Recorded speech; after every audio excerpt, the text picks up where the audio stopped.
বন্ধুরা, আজকে আমি ভেন্ডির এমন একটা রেসিপি নিয়ে চলে এসেছি। এই পদ্ধতিতে আপনারা যদি ভেন্ডি রান্না করে খান, দেখবেন খেতে এতটাই সুন্দর হয় যে মাছ মাংসের প্রয়োজন হবে না। আর আজকের এই রেসিপিটা শুধু যে ভাত দিয়ে খেতে ভালো লাগে এমনটা নয়, রুটি দিয়েও খেতে কিন্তু ভীষণ ভালো লাগে। তাহলে চলুন দেরি না করে দেখে নেওয়া যাক। আজকের এই রেসিপিটা বানানোর জন্য এখানে দেখুন আমি কিছু ভেন্ডি নিয়েছি। এখন সমস্ত ভেন্ডিগুলোকে আমি কেটে নেব। ঠিক যেইভাবে ভেন্ডি ভাজা কাটে সেইভাবে কেটে নিতে হবে। তবে ভেন্ডিগুলো কাটার আগে কিন্তু ধুয়ে ভালো করে পরিষ্কার করে শুকনো কাপড় দিয়ে মুছে নেওয়ার চেষ্টা করবেন। এতে কি হবে, ভেন্ডির মধ্যে যে একটা পিচ্ছল ভাব থাকে সেটা কিন্তু হবে না। দেখুন সমস্ত ভেন্ডিগুলোকে এইভাবে আমি কেটে নেব। কেটে নিয়ে এখানে দেখুন একটা প্লেটে আমি নিয়ে নিয়েছি একটা পেঁয়াজ। আমি যতটুকু পরিমাণে বানাচ্ছি সেখানে একটা পেঁয়াজ হলেই হবে। আপনারা যদি বেশি পরিমাণে বানান সেক্ষেত্রে পেঁয়াজের পরিমাণটা আপনারা বাড়িয়ে দিতে পারেন। একটা গ্রেটারের সাহায্যে দেখুন আমি পেঁয়াজটাকে ঘষে নিচ্ছি। পেঁয়াজটা কিন্তু কেটে নেওয়ার থেকে যদি এইভাবে ঘষে নেওয়া যায় তাহলেই কিন্তু আজকের রেসিপিতে খেতে বেশি ভালো লাগে। সমস্ত পেঁয়াজগুলোকে দেখুন আমি ঘষে একটা প্লেটের মধ্যে রেখেছি। এখন অন্যদিকে একটা বাটিতে দেখুন নিয়ে নিয়েছি সমস্ত কেটে রাখা ভেন্ডিগুলো। এর মধ্যে এখন দিয়ে দিচ্ছি গ্রেট করে নেওয়া পেঁয়াজটা। সমস্ত পেঁয়াজটাকে দিয়ে নিয়ে এতে দিয়ে দিচ্ছি হাফ চামচেরও কম জিরে গুঁড়ো, আর দিয়ে দিচ্ছি এখানে হলুদ গুঁড়ো। এর সঙ্গে দিয়ে দেব অল্প কিছুটা লঙ্কার গুঁড়ো। আপনারা যদি বেশি পরিমাণে বানান সেক্ষেত্রে মশলার পরিমাণটা আর একটু করে বাড়িয়ে দিতে পারেন। আমি যতটুকু বানাচ্ছি তাতে এই মশলাতেই হয়ে যাবে।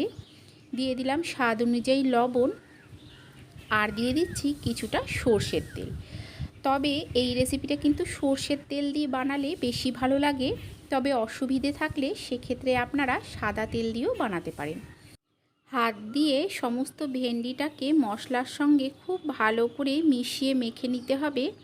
দেখুন এটাকে আমি ভালো করে মেখে নিচ্ছি। মেখে এটাকে আমি 10 মিনিটের মতো রেখে দেব।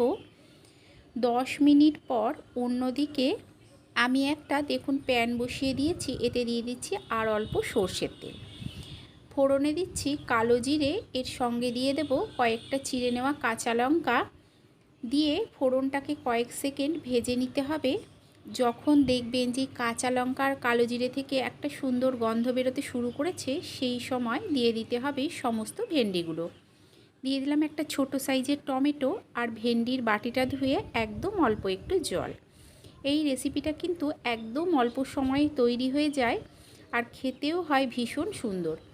ভালো করে দেখুন মিশিয়ে নিচ্ছি। মিশিয়ে নিয়ে গ্যাসের ফ্লেমটাকে একেবারে লোতে করে ঢাকা দিয়ে কিছুক্ষণ হতে দেব। কিছুক্ষণ পর আমি ঢাকাটা তুলে নিচ্ছি।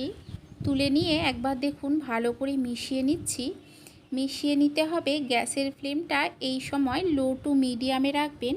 লো টু মিডিয়ামে রেখে ভালো করে একবার মিশিয়ে আবারও লোতে করে দিয়ে ঢাকা দিয়ে আরও 5 মিনিটের মতো আমি এটাকে হতে দেব। আরও কিছুক্ষণ পর ঢাকাটা তুলে আমি ভালো করে মিশিয়ে নিচ্ছি। তবে এখন কিন্তু আর ঢাকা দেব না। গ্যাসের ফ্লেমটাকে লো টু মিডিয়ামে করে ভেন্ডিটাকে মশলার সঙ্গে মিশিয়ে কিছুক্ষণ ভেজে নিতে হবে। আপনারা যদি ভিডিওটা এত দূর দেখে থাকেন তাহলে অবশ্যই একটা লাইক করে দেবেন। নিজেদের চেনা পরিচিত মানুষের মধ্যে শেয়ার করে দিয়ে তাদেরকেও দেখার সুযোগ করে দেবেন। আর কেমন লাগলো অবশ্যই কমেন্ট করে জানাবেন। চ্যানেলটাকে সাবস্ক্রাইব করে দিয়ে পাশে থাকা বেল আইকনটা প্রেস করে দেবেন। এতে কি হবে, আমি যখন কোনো নতুন ভিডিও দেব নোটিফিকেশান সবার আগে আপনার কাছে পৌঁছে যাবে।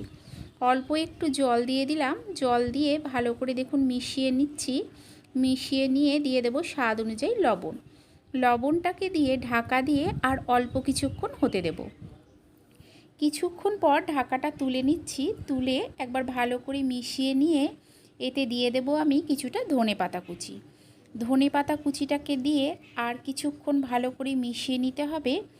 তবে একেবারে শুকনো করব না, হালকা একটু জল থাকবে, তবেই খেতে ভালো লাগবে। আবার খুব বেশি ঝোল কিন্তু এই রেসিপিতে খেতে ভালো লাগে না। তো তৈরি হয়ে গেছে আজকের এই রেসিপি। আপনারা এইভাবে অবশ্যই একবার বানিয়ে খাবেন, আশা করছি আপনাদেরও ভালো লাগবে।